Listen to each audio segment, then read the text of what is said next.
If you watch the show often, you know that we do watch and review local films on the occasion, and this is really in the hopes that we get you guys out there to do the same, to go out there and support local films, support local filmmakers. There really is a great bunch of films out there made by our own brothers and sisters. Absolutely, Matthew. And if you don't want to support local, then why don't you just go free to fucking Gatsby with some Enterprise baloney on it, you nut.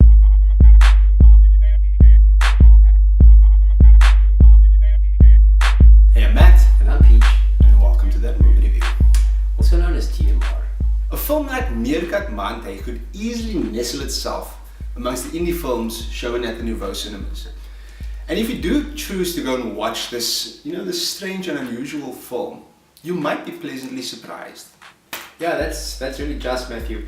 But I think I can say with confidence that the TMR review panel is not the target audience of this movie. As somewhat mature adults with decent taste in movies, we were able to sit through this slow burner of a film and acknowledge what the filmmakers were trying to do. Oh yeah, this film is a slow burner of note. And I think that is the film's biggest problem, the pace.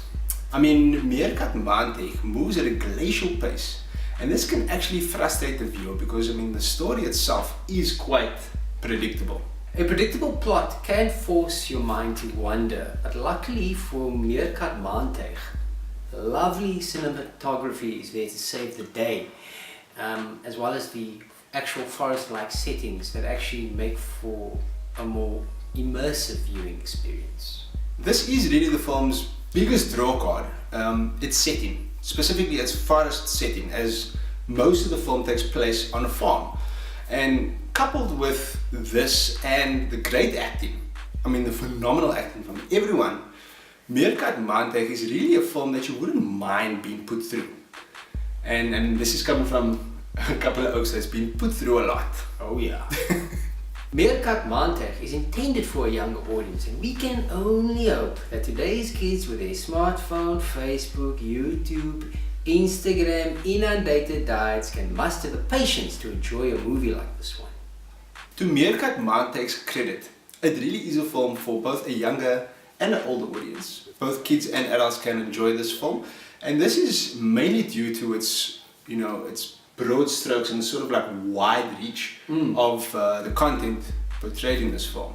Its child actors display a sort of raw talent, in their portrayal of the characters. And so that will get the kids going. And the story itself is it can resonate with adults. Good acting can go a long way in a movie that's covering familiar territory, and for this we have the talents of Anshin Duplessis and Themba Ntuli to thank. And these kids, they portray characters who are basically facing death, but different attributes of death. A really good supporting cast helps ground this metaphorical drama, namely Sevedeland's Pierre van Pletsen, I hope I said that right, and Rika Sennett, as two mysterious quasi-magic and hippie-influenced grandparents. And turning in an emotionally heavy performance as a mother is Hanley Barnard.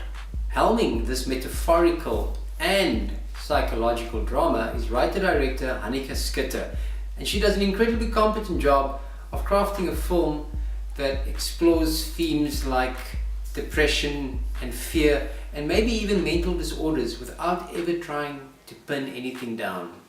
This film doesn't really give me any answers per se. No, it's very ambiguous. It's very ambiguous. Yeah. It just gives you a story, gives you the facts of the story, yeah. And you're pretty much left to draw your own conclusions. This is good. Film, when they start spelling shit out, then then it can become preachy. It is, yeah. So it's very cool in that regard. One time. PJ, it's that time. Give it a score. Thank you, Daddy's boy. I'm going to give Meerkat Maantuig a 6 out of 10. I did enjoy this film. I did feel it was too long at times, but I really enjoyed the cinematography. I thought the leads, the two kiddie actors, were brilliantly cast, and it was the kind of film that actually made me reflect on my own childhood and what it was like for me to make friends with other kids. I'll give it a solid 6 out of 10. I agree, PJ. I agree, especially on the feelings that this film sort of like roused up within me. It really is we were talking about, kids that, all over Facebook and in their phones and cuck, and it was really cool. That was like the best part of the film for me, was watching these two kids play. Yes. So outside and having this good clean fun. Bobesi, that little boy, really stole my heart, and he steals the show in this film actually. So I am going to give this film 7 out of 10. I actually really did enjoy it. Peter did mention earlier that we're not the target audience, and I do tend to agree with him, but that doesn't mean that we didn't enjoy the film for what it was. No, we were able to acknowledge its merits. Absolutely, and it is absolutely beautifully made, beautifully crafted film, well written. It is a bit too long though, but all that together, it still makes a good film. 7 out of 10. So that's it this week for that movie review. Thanks for watching, guys. Please like us on Facebook, subscribe on YouTube, and follow us on Instagram and Twitter. Don't be so, man.